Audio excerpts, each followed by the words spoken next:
That's my coat. You mean... Yes. I'm J. Peterman.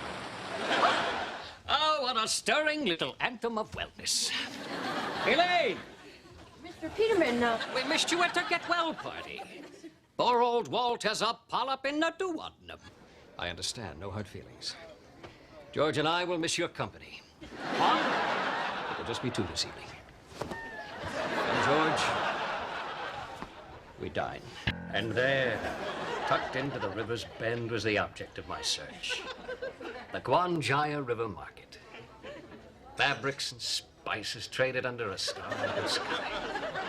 It was there that I discovered the Pamplona beret.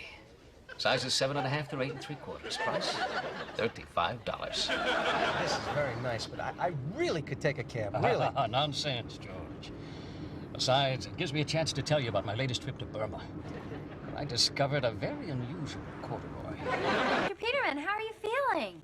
Elaine, I'll be blunt. I'm burnt out. I'm fried. My mind is as barren as the surface of the moon. I can run that catalog no longer. What?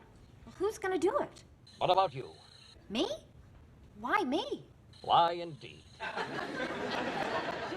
Mr. Peterman, you can't leave. I've already left, Elaine. I'm in Burma. Burma? You most likely know it as Myanmar, but it'll always be Burma to me. Marshals, Elaine! You there on the motorbike! Sell me one of your melons! Mr. Peterman?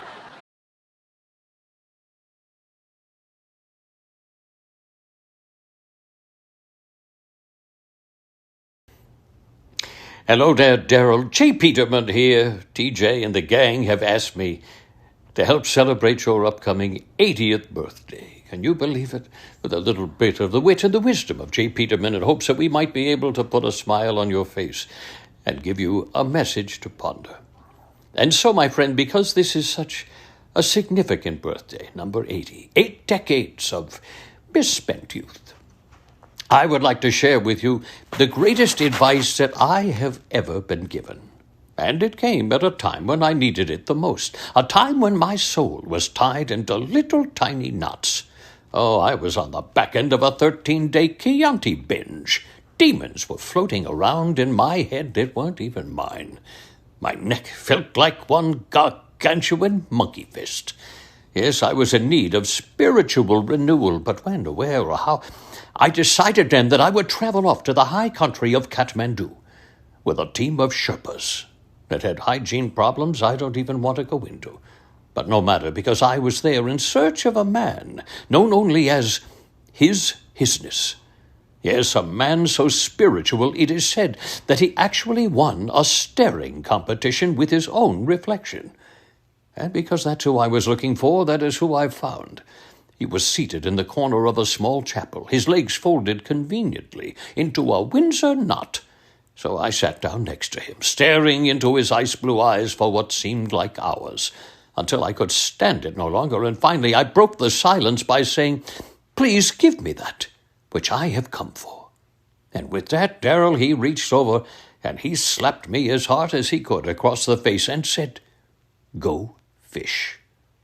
Well, I was astounded by the words I had heard. Go fish. Was this the lesson my soul had been longing to hear? Go fish, the name of a children's card game.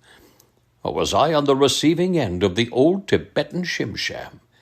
Well, I could not be certain, and so on my way out, I toilet-papered his pagoda. But his words have echoed thus in my mind ever since, and now, any time that my soul is tied into little knots, I simply stop what I'm doing, put down my belongings.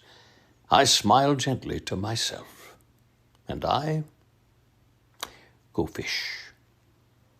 Because you see, what he was trying to tell me, Darryl, was to stop worrying about the future and stop living in the past. The future will take care of itself, and the past is but a faded memory and of no importance anymore. But learn instead to find the 1,000 joys of living in the present moment. And why? Because that's where the fish are. So I share that with you, my friend, on this 80th birthday, in hopes that the coming year will be filled with 1,000 joys. and a great deal of fishing. God bless you, my friend. Farewell, and in the words of J. Peterman, bear forward.